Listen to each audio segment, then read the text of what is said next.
TVS showroom में आग लगने से शोरूम के मालिक सतीश साहू की मां की दम घुटने से मौत हो गई है। बताया जा रहा है कि परिवार के बच्चे और बड़े भी झुलस गए हैं। आग लगने की घटना के दौरान सभी लोग सुरक्षित बाहर के रास्ते निकल गए थे, लेकिन शोरूम के मालिक की मां वापस अपने पति को ढूंढने ऊपर चढ़ी, जिसके बाद वो आग में फंस गई और दम घुटने से उनकी मौत हो गई। आग लगी की घटना में लाखों के वाहन जलकर राख हो गए।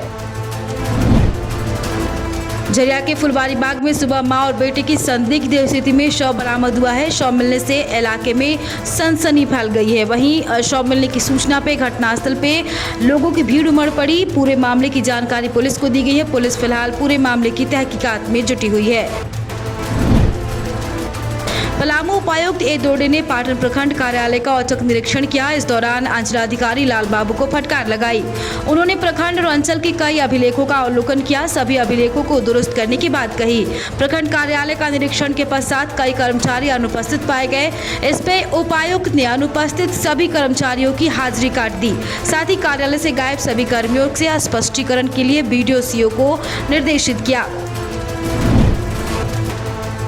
झारखंड की राजनीति में राज्यपाल के फैसले पे सबकी निगाहें टिकी है। सूबे के स्वास्थ्य मंत्री बन्ना गुप्ता ने राज्यपाल को पंच परमेश्वर का दर्जा देते हुए कहा कि राज्यपाल से न्यायोचित फैसला लेने की उम्मीद है।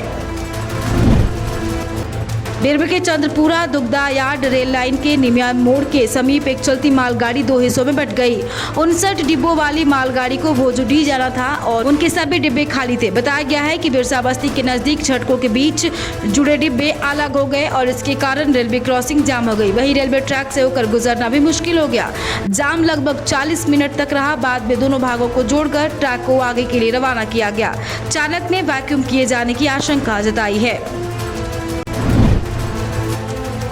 एक और जहां देश भर में सेना के जवानों और अधिकारियों को खास सम्मान से नवाजा जाता है, वहीं गुमला जिला मुख्यालय में भारतीय थल सेना के कर्नल और झारखंड NCC 46 बटालियन के कर्नल के सर्किट हाउस से बिना नोटिस के सामान हटाए जाने को लेकर कर्नल और सर्किट हाउस प्रशासन के बीच ठन गई है। बतौर NCC कमांडेंट कर्नल को पिछले लगभग 4 वर्षों से सर्किट हाउस का कमरा आवंटित था। तत्कालीन DC की पहल पे सेना के उस अधिकारी को कमरा अलॉट हुआ था, लेकिन प्रशासन द्वारा उस कमरे को खाली करा दिया गया। इसे लेकर नाराज चल रहे सेना के पदाधिकारियों ने प्रशासन के खिलाफ आक्रोश जाहिर करते हुए खुद DC से मिलकर इसकी शिकायत करने की बात कही है। कर्नल ने कहा कि उन्हें सुरक्षित रखने की जिम्मेदारी प्रशासन की है। साहिबगंज में अनंत चतुर्दशी को लेकर लोगों में उत्साह है। अनंत चतुर्दशी के मौके पर श्रद्धालु भगवान विष्णु की पूजा अर्चना और निमित्त व्रत रखते हुए अनंत सूत्र बनवाए। अनंत सूत्र फल नैवेद्य मिष्ठान के साथ भगवान विष्णु को अर्पित किया। इस संबंध में बोरा के शिव मंदिर के पुजारी केशव प्रसाद जोशी ने बताया कि अनंत चतुर्दशी के दिन जो श्रद्धालु सच्चे भाव से व्रत रखकर भगवान विष्णु की पूजा करते हैं, उन्हें मनचाहा वरदान मिलता है। झारखंड विधानसभा अध्यक्ष रविंद्रनाथ महतो ने राज्य में किसी भी तरह की उहापोह की स्थिति से इनकार किया है। धनबाद सर्किट हाउस में पत्रकारों से बातचीत में उन्होंने कहा कि यह सरकार के पास विधायकों की संख्या बल्कि कमी नहीं है। ऐसे में उहापोह की स्थिति आने की कोई गुंजाइश ही नहीं बनती।